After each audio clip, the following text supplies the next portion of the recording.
Have you ever wondered why some genuinely brilliant foreign policies just absolutely crash and burn? Well, a lot of the time it's because decision makers are trying to force a one-size-fits-all approach onto a fiercely complex world. Okay, let's dive into this.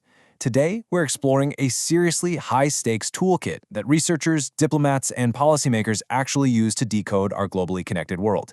If you've ever watched the news and wondered how analysts make any sense of global events that seem completely chaotic from the outside, you are in the exact right place. We are unpacking the incredibly fascinating field of area studies in this explainer. So it starts with a rather fundamental problem. How do governments actually decode the complexities of the globe? Well, for a very long time, the approach was incredibly fragmented. Relying on single-subject theories, especially ones developed exclusively in Western countries, it just completely fails to capture the chaotic, deeply tangled reality of global politics. I mean, think about it. You can't accurately forecast a nation's economic growth just by staring at its GDP while entirely ignoring its colonial history or, say, its deep religious traditions. It's like trying to put together a massive puzzle while wearing a blindfold. You simply can't understand a region just by looking at its economy while ignoring its history or its culture. And that is precisely where our topic today comes in as the ultimate solution: area studies. Formally, it's defined as the systematic and interdisciplinary study of a particular geographical area focusing on its politics, economy, history, society, culture, language, and international relations. It's a mouthful, I know. But essentially, think of it as putting on a brand new, multidisciplinary pair of glasses. Instead of looking at the world through a narrow little keyhole, you get this sweeping, panoramic view that links regional developments directly to global processes. It's a real game changer in how we see the world. To keep things moving, here's our roadmap for this explainer. We'll start with decoding area studies, then look at the anatomy of a region, third, the Cold War catalyst, fourth, shaping international relations, and finally, we'll wrap up with the future of the field. Let's get right into it. Section 1. Decoding area studies and the multidisciplinary lens. The big aha moment for this field is realizing just how deeply intertwined politics, history, and economics actually are. They definitely don't exist in a vacuum. You know, for decades, traditional academics just assumed you could take a political theory developed in a Western country and copy-paste it anywhere on the globe. But political scientists eventually realized that looking at global politics through just one traditional Western-centric discipline gives you a completely distorted picture. You literally cannot fully explain non-Western societies without understanding their unique state formation, their historical conflicts, and their specific cultural traditions. A political institution in Europe simply doesn't function the exact same way when you transplant it into Southeast Asia or Sub-Saharan Africa. Which brings us to Section 2, the anatomy of a region, moving beyond a single subject. To actually move beyond a single subject, you need a very specific recipe of academic ingredients to build this holistic approach. Now, what's really interesting about this slide is how area studies outright refuses to stay in one academic lane. Just look at the sheer variety of contributions here. You've got political science looking at governance and institutions, but then you blend that seamlessly with history to understand colonial evolution and economics to map out development and trade. You add in sociology for social structures, anthropology for culture, geography for spatial factors, linguistics for language, and law for legal systems, the whole shebang. By integrating all of these together, area studies bridges the traditional gaps. It provides this incredibly holistic understanding that massively enhances policy relevance for the people actually making the decisions. Let's anchor this academic theory in the real world with a concrete example. Take the South China Sea dispute. In East Asian studies, this is not just some abstract political science concept. It's analyzed through a comprehensive strategic and security dimension. Analysts use area studies to decode a massive collision of military affairs, border disputes, terrorism, and broader geopolitics, looking at it from all angles to fully grasp the stakes. Because a miscalculation here, it doesn't just affect local borders. We are talking about impacts to trillions of dollars in global shipping and international security. Or consider the economic dimension over in Southeast Asia. When researchers study ASEAN economies, they aren't just staring at isolated financial data on a spreadsheet. No, they're analyzing regional trade cooperation, industrialization, and how poverty and inequality intersect with economic integration. It's this exact incredible depth that makes area studies so exceptionally valuable to international organizations. Huge institutions like the World Bank rely heavily on this localized data to implement effective policies and basically prevent disastrous economic crises. Moving on to Section 3, the Cold War catalyst, from exploration to national security.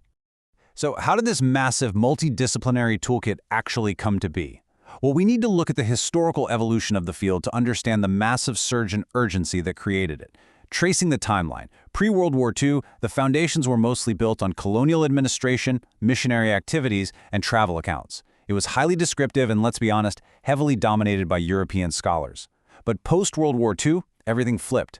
During the war, the U.S. military suddenly realized they had a severe shortage of people who actually spoke Japanese or really understood the Pacific Islands. That shock kick-started the whole thing. The modern form of area studies developed rapidly. Why? Because of the Cold War rivalry, which was then followed by the massive wave of decolorization in the mid-20th century, where newly independent countries emerged all across Asia, Africa, and Latin America. By the 1950s and 60s, this wasn't just casual exploration anymore, it was a strict, policy-driven necessity, leading to the rapid creation of university centers and regional research institutes. And the driving force behind this massive post-war explosion really boils down to this number, 2. Specifically, the two superpowers, the United States and the Soviet Union. Their intense Cold War rivalry created massive, urgent government demand for regional expertise. Governments suddenly needed specialists to understand strategic regions, political instability, and economic development just to navigate their own pressing national security concerns. So this wasn't just a minor academic shift. The U.S. government poured literally millions of dollars into university centers, effectively weaponizing academic research to gain a geopolitical edge. That leads us perfectly into Section 4, Shaping International Relations and the Real-World Applications. So, this historical urgency brings us to how this academic framework, forged in the heat of the Cold War, is actively utilized out in the real world today. Right now, area studies fundamentally enriches international relations through 5 key steps. First up, foreign policy formulation. Governments absolutely require detailed regional knowledge to formulate effective policies that actually work on the ground. Second, conflict resolution. Area experts are essential for unpacking deep historical grievances, ethnic tensions, and complex border disputes. Third is diplomacy. Diplomats fundamentally need a working knowledge of local culture and politics to be effective negotiators. Fourth, regional cooperation. That means understanding the intricate workings of massive organizations like the European Union or the African Union. And fifth, global governance, because honestly, understanding regional perspectives dramatically improves our global cooperation on major existential issues, things like climate change, migration, and international trade. Finally, Section 5, the future of the field, adapting to a borderless world. But, the world doesn't stand still, so we need to zoom back out and explore how the 21st century is radically reshaping this field. We are witnessing a huge transformation. And this brilliantly illustrates the shift we're seeing from the traditional era to the modern one.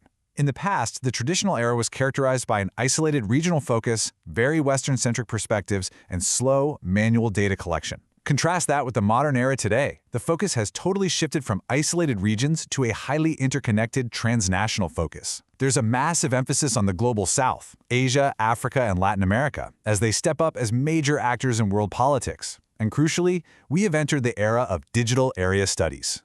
These emerging trends are completely redefining the toolkit. We're right in the middle of a digital revolution, where artificial intelligence, big data analytics, and geographic information systems are letting researchers analyze regions in ways we used to think were impossible, like using satellite imagery to track forced migration in real time, or using AI to scrape local social media to gauge political sentiment. It's wild. But it's not just tech. The field is intensely focused on climate and environmental security, migration and diaspora identities, and importantly, decolonizing knowledge, meaning they're incorporating local perspectives and indigenous knowledge systems, not just Western ones. Alongside this is a really strong push for multi-regional comparative research. Though I should point out, managing these massive digital data sets and overcoming language barriers are still huge technological and funding challenges for the field today. Which leaves us with this final, absolutely crucial question. As globalization keeps accelerating, trans networks expand, and digital borders blur, what will actually define a region tomorrow? Is it going to be pure geography? Or will it be shared digital networks and climate zones? The traditional boundaries are fading and becoming less clear every single day. The future of area studies is going to rely heavily on greater interdisciplinary collaboration to compare these regions rather than just studying them in total isolation. It is a fascinating landscape that continues to evolve, and it constantly challenges how we understand our complex, interconnected world. Thank you so much for joining me for this explainer. Keep questioning how we see the globe, and I'll see you next time.